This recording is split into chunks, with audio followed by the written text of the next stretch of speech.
What's up, and welcome for the last time to That's Enough, the show full of sports topics we just can stop talking about and maybe potentially will stop talking about after this episode. I'm Mike, he's Steve, and yes, Steve, believe it or not to our listeners, this might be hiatus time and maybe permanent hiatus time. We gave it the old college try, but unfortunately, it was college baseball, which no one pays attention to. For a couple of weeks a year, College World Series, like people will watch for 10 days. Yeah. Well, I mean, the reality is you have a newborn, I'm about to, and there's a lot to do out there. And you're also doing some heavy lifting with the Mets since they're not lifting much. Hey, we're recording this the morning after they just had a 6-home-run, 13-run outburst against the Braves. Let's hope they didn't then lose the next 3 games by the time this episode gets published. But yeah, but yes. even that game where the Mets were up, I think 5-0, and then it was suddenly tied 5-1. Yeah, 5-1, and then it was suddenly tied 5-5, which seemed to happen every game against the Brewers. Which brings me to my topic, which is I can admit when I'm wrong about sports, and I get very frustrated when sports talking heads can't. Like, look, I was still optimistic when the Mets went through that first slump. I was like, it's too soon, don't get on them. Slumps happen, then they reel off 7 in a row. We even recorded an episode with you expanding on this very topic, telling everyone, hey, calm down when your team slumps. It happens, it's part of the game, all that. I felt vindicated with that 7 win in a row slump, and then I think they've won 2 since. And that's what it feels like.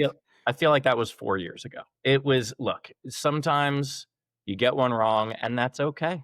And I still think that, don't assume that a slump is the end of the world. But when it goes from a slump to 2 months of futility, then that's when you could, okay, yeah, this is bad. This is real bad. And there's a great Twitter account. I don't know if it's on other platforms. Freezing Cold Takes. Have you ever? I know you're not on Twitter anymore, but do you ever come across this one in the past? Yes, I have seen that in other places as well. Yeah. Yeah, there you go. So basically, what they do is they find old talking head takes that then these guys magically forget they ever said and forget to ever atone for and say that they were wrong and admit that they didn't have it right. And they're doing, the Lord's work, that account, making sure to keep people accountable, bringing those things up, because no one ever seems to go back and say, oh, yeah, I shanked that one. Give me a redo. I apologize. So that's very noble of you to do that here. Well, I appreciate that. I figure, if we're going to wrap up the show, we need to wrap it up honestly as we try to do things throughout this. But it's something like, look, I look back at it and I go, and some things we've mentioned on the show, I admitted that I was thrilled when the Mets signed Jason Bay. Whoops. Mm-hmm. There are plenty of mistakes that we all make. Sports is unpredictable. That's part of why it's so much fun. And you have to be able to look back and go, oh, I was wrong about that draft pick. I was wrong about that trade. I was wrong about, et cetera, because it keeps happening. And too many sports hosts will justify the previous take of, oh, what I didn't finish saying what, like, no, shut up. Right. You got one wrong and that's okay. Right. Or, well, I didn't know that was going to happen. You couldn't have told me this it was wrong. That was it. I think 2 phrases, we've mentioned this in various episodes in various contexts, 2 things that in sports in particular, but in life in general, people don't know enough. I was wrong and I don't know. You don't have to know everything. And if you end up messing something up, it's okay to admit fallibility. That's fine. Absolutely. It's human nature. And look, do I have a day off on my schedule in early to mid-October that I was specifically going to use to go see a playoff game? Absolutely. Do I understand that those odds are getting lower and lower and I'm unwilling to book the hotel? Also, absolutely. It happens. I was just talking to my brother today. They live in Utah, and my nephew is turning 2 years old on October 12th. And my parents are going out for the birthday. My other brother is like, Mike, are you coming? I said, the Mets might be in the NLDS. I just can't, I can't. I gotta be ready and available. Yeah, look, there's still 6 weeks left to play, and a lot can happen in 6 weeks, as we've discovered in the last 6 weeks. Yeah. But it was really weird watching the Phillies and Reds and not knowing who to root against. Right, when they're playing each other and the Mets are fighting both for one playoff spot or the other. Yeah. It's like this game wouldn't have mattered. It would have been all blue Phillies. And now but it happens, and we Good change our problems for minds. Mets fans. The number of years that we were in, the Nationals position where none of these games mattered, at least we have something to be involved in.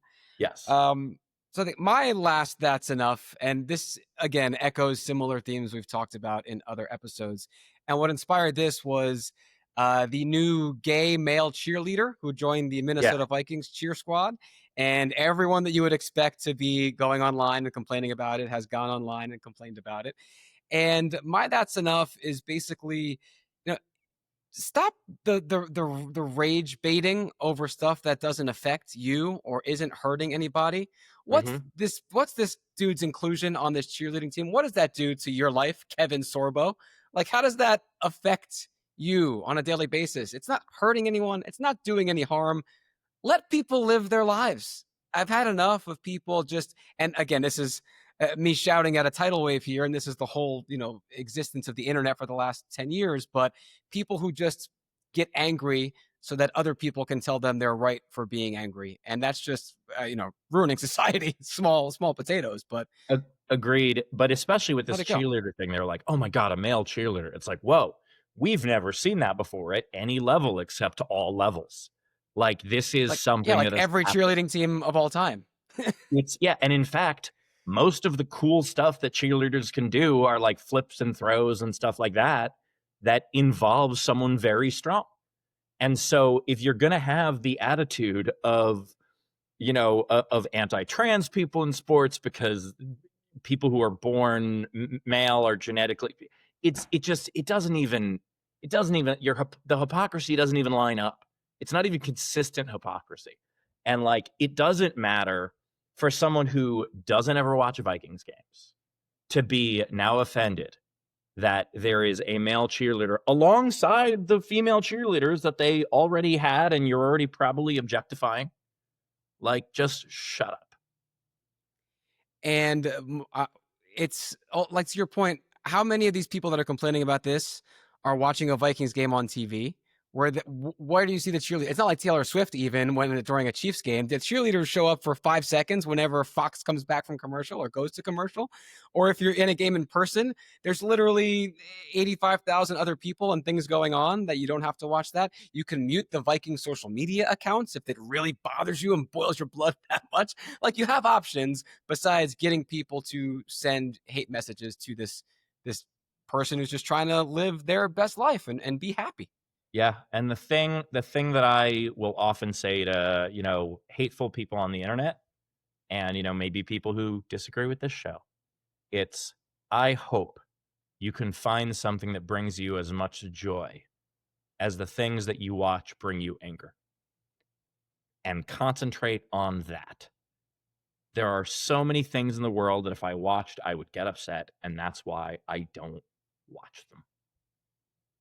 Beautifully put, Steve. Thank And I don't know how to add to that poem, that poetic you. That's the salutation. That coda was right beautiful. there. Yeah, that was the coda. I didn't want to sneak in one funny thing because I saw someone react to that, and they put a picture of Ronald Reagan as a cheerleader in college, and just trolling these trollers. Like, oh, this is the president you loved so much. Well, he was a cheerleader. He Yeah, wore makeup in his movies and for all his State of the Union addresses. And then it's just like the people short circuit because they don't know how to respond to stuff like that. So I, like you said, find something that brings you joy and just stick with that, no matter who you are or what that is. absolutely. All Mike, right. this has been Well, fun. yeah, this was fun. And like you said at the top of the show, it's a bummer because this is something that I enjoy doing. We talked for, we weren't really breaking our backs in terms of time commitment, 15-minute episodes, but when you start thinking about planning your schedule in mind, coordinating free time, putting captions on these videos takes like an hour, all the editing, all the stuff behind the scenes. And it's not like you and I have jobs where we don't do this already. You have a full-time content empire that you're working on constantly. I'm always working on my own stuff as well. So to add this to it was a blast, but yeah, just not tenable with newborns and wives and travel schedules and work schedules. But maybe down the road sometime we can fit it back in. Who knows? Always hold out hope. Absolutely. Maybe we can do an episode on October 12th There we while the go. Mets are in the NLDS. live from Citi Field. We'll do one as they clinch another trip to the NLCS. We'll see. All right. Well, Steve, one last round of plugs. Where can people find you and your stuff? On social media, just about everywhere, at Steve Hofstetter on pretty much everything, and tons of tour dates. Once I hit Thanksgiving, I'm off the road for a couple months because of the baby. Yeah, and best of luck with that. It's an amazing and daunting, but so rewarding and worth it journey. So good luck with that. And I'm at Mike Janella on all your big social media platforms, MikeJanella.com for any other stuff about me. And hey, guys, we appreciate you and for sticking out for us for these last few months. But Steve, when it comes to us now, that's enough. That is enough.